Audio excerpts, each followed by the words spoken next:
Tonton video ini sampai selesai agar Anda tidak gagal paham.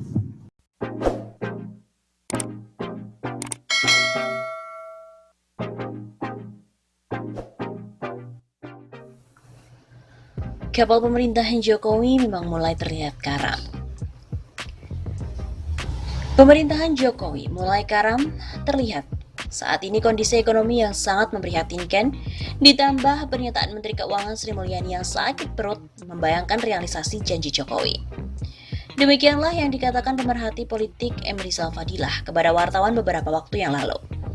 Menurut Rizal, karamnya pemerintahan Jokowi karena para menteri maupun staf diisi oleh orang-orang yang tidak kompeten. Beban balas jasa politik ini terwujud dengan bagi-bagi kue kekuasaan. Tidak penting, the right man on the right job. Menteri, wakil menteri, dan staf-staf yang tidak kompeten.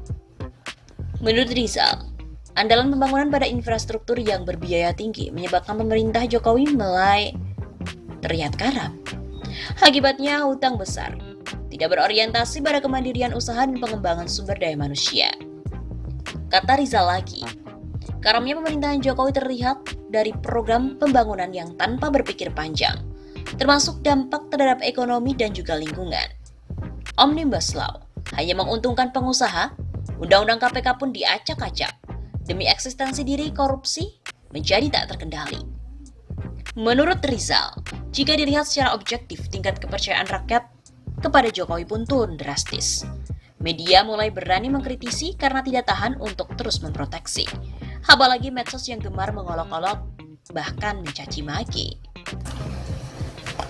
Ekonomi Indonesia dengan tingkat pertumbuhan 5% sudah sangat mengkhawatirkan dengan kecenderungan stagnan bahkan menurun. Bisa berkisar di 4%. Napas tentu sudah agak sesak. Ini semua tanpa efek dari wabah corona yang mulai menyerang Indonesia. Biaya untuk menanggulangi maupun kebijakan lockdown dipastikan akan lebih menggerus pertumbuhan. Menurut pengamat ekonomi Rizal Ramli, pertumbuhan ekonomi yang menurun ini disebabkan oleh bubble ekonomi gagal bayar, termasuk Jiwasraya dan Asabri. Anjlok daya beli, bisnis digital, dan penurunan pendapatan dari petani. Belum lagi kondisi defisit neraca perdagangan. Corona yang menjadi pandemik tentu signifikan pada dampak ekonomi. Sri Mulyani pun mulai panik. Menurutnya dengan perdagangan internasional turun 30% dan penerbangan 75% saja, dampak terhadap pertumbuhan ekonomi Indonesia bisa menjadi 2,5%. Belum lagi disrupsi tenaga kerja yang mempengaruhi konsumsi rumah tangga. Bahkan Sri sudah ancang-ancang dengan pertumbuhan pesimistik 0%. Tentu saja, krisis ekonomi akan berpengaruh pada politik. Kegoyahan ekonomi cepat atau lambat menyebabkan kegoyahan politik. Sejarah Indonesia membuktikan bahwa Orde Lama rontok diakibatkan krisis ekonomi di tahun 60-an. Soekarno pun jatuh. Begitu juga Soeharto akhirnya jatuh dipicu oleh krisis ekonomi pada tahun 1958. Kini, ketika basis ekonomi rapuh ditambah dengan korupsi dan wabah corona yang semakin berat, maka political infection juga akan semakin menganga. Sejak mulai pelantikan, kepercayaan politik rakyat pada pemerintah terus-menerus rendah. Kebijakan politik kepentingan oligarkis membuat rakyat resah. Mulai dari pelumpuhan KPK melalui revisi, skandal Jiwasraya, nafsu pindah ibu kota, hingga Omnibus Law, seluruhnya tidak populis, tidak mendapatkan dukungan rakyat. Kepercayaan yang stagnan di 5%, terus menurun menjadi 4%. Dengan wabah corona, melalui penanganan yang abai di awal hingga panik di akhir, dan semakin merosotnya pertumbuhan ekonomi, maka bukan hal yang mustahil. Tingkat kepercayaan publik pada pemerintahan Jokowi juga terus merosot. Bisa 2,5% atau bahkan mengikuti kekhawatiran Sri Mulyani, akhirnya kepercayaan politik itu 0% pula. Artinya rakyat sudah tidak percaya. Ketidakpercayaan rakyat adalah saat rezim untuk turun. Mundur adalah wujud dari masih ada sifat tahu diri. Sebaliknya, jika ingin duduk terus tak mau berdiri, biasanya turunnya dengan cara dimundurkan. Sejarah politik berbicara lantang tentang singgasana yang ambruk.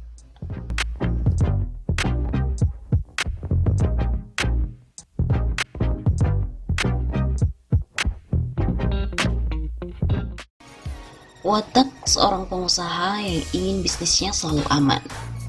Siapapun penguasanya, usaha yang digeluti pun harus terus berkembang. Nah, demikian yang disampaikan oleh Ketua Presidium Perhimpunan Masyarakat Madani atau Prima, Syaroni, menanggapi bantuan dari Bos Maya pada Grup, Dato Sri Thohir, kepada Gubernur DKI Jakarta Anies Baswedan. Bantuan itu berupa gerobak dan juga booth untuk berjualan. Berbagai upaya akan tetap dilakukan untuk menjadi orang terdekat dari penguasa. Begitu kata Syaroni kepada redaksi pada hari Sabtu 22 Februari. Jejak Thohir ini bisa dilihat saat ia mendekati TNI, Polri, Jokowi dan kini pun Anies. Semuanya pun lewat modus menyumbang. Saat Dato Thohir memutuskan melakukan pendekatan kepada Anies, tampaknya ada sesuatu hal besar yang akan terjadi. Meskipun kapal Jokowi belum karam, tapi setidaknya Thohir sudah menyiapkan skoci untuk siap-siap melompat. Kemungkinan lainnya, lanjut dia, ada kebijakan Jokowi yang akan merugikan bisnis anggota Dewan Pertimbangan Presiden itu. Lalu, ada harapan ke Anies akan bisa menyelamatkan bisnis tersebut. Ditambahkan Syaroni merapatnya Dato Thohir kepada Anies Baswedan secara politik bisa merugikan citra Anies sendiri. Kubu Anies selama ini dikenal sebagai kelompok Islam yang cukup solid.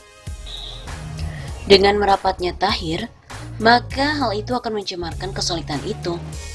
Apalagi, Dato Thohir diidentikan sebagai pengusaha Naga 9, yang selama ini menjadi salah satu sasaran kritik di kubu Jokowi. Maka dengan diterima Thohir oleh Anies, hal itu akan menjadi sasaran kritik oleh pendukung Jokowi bahwa Anies itu tak ada bedanya dengan Jokowi. Sama-sama didukung pengusaha yang sama. Begitu pungkasnya. Pendiri Thohir Foundation yang juga merupakan anggota Dewan Pertimbangan Presiden atau One Team Press, Dato Sri Thohir memuji kinerja Gubernur Anies Baswedan dalam menangani hal banjir. Menurut Thohir, penanganan banjir di era Anies ini lebih baik dari gubernur-gubernur sebelumnya. Awalnya, Thohir juga mengaku ingin membantu Anies menangani banjir. Namun Anies memaparkan kerja Pemprov DKI Jakarta untuk menangani banjir. Sebulan yang lalu saya menghadap Bapak Gubernur, menanyakan soal keadaan banjir di Jakarta. Lalu kira-kira kita dari pihak kita ini, Thohir Foundation, apa yang bisa dilakukan untuk ikut berpartisipasi? Ucap Thohir dalam acara penerimaan bantuan sarana dagang bagi UMKM binaan Jakpreneur di Balai Kota DKI Jakarta di Jalan Medan Merdeka Selatan, Jakarta Pusat pada hari Jumat 21 Februari. Bapak Gubernur ini juga menjelaskan penanganan soal banjir dan saya juga agak surprise, agak lain dengan yang dikatakan oleh media sosial, bahwa Gubernur Jakarta tidak baik dalam menangani banjir, dan itu I think it's wrong, ujarnya. Menurut Thohir, banjir era Anies ini lebih cepat surut, bahkan membandingkan dengan banjir di era gubernur-gubernur sebelumnya. Setelah Pak Gubernur menjelaskan, saya sangat-sangat terimpress bahwa ternyata masa surut dari banjir itu jauh lebih cepat dari gubernur sebelumnya, ucap Thohir.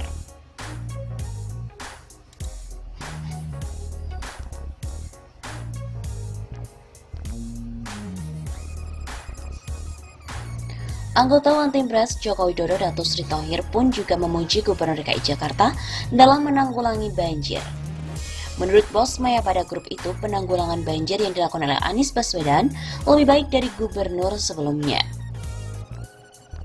Thohir berharap masyarakat ini bisa melihat dengan baik bahwa penanggulangan banjir yang dilakukan oleh Anies ini tidak kalah dengan gubernur DKI sebelumnya.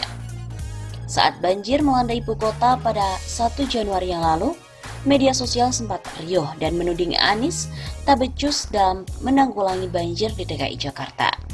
Bahkan pengacara kondang Hotman Paris melalui akun Instagramnya @hotmanparisofficial mengajak LBH untuk mengajukan gugatan class action karena banjir parah di ibu kota. Kalau benar Anda LBH, cepat ajukan gugatan class action. Kejadian banjir di Jakarta itu sudah mirip dengan gugatan masyarakat di negara-negara barat, ujarnya dalam video yang diunggah pada hari Sabtu 4 Januari. Belakangan survei Indobarometer juga merilis survei yang salah satunya membandingkan penanggulangan banjir era Anies dengan gubernur-gubernur sebelumnya.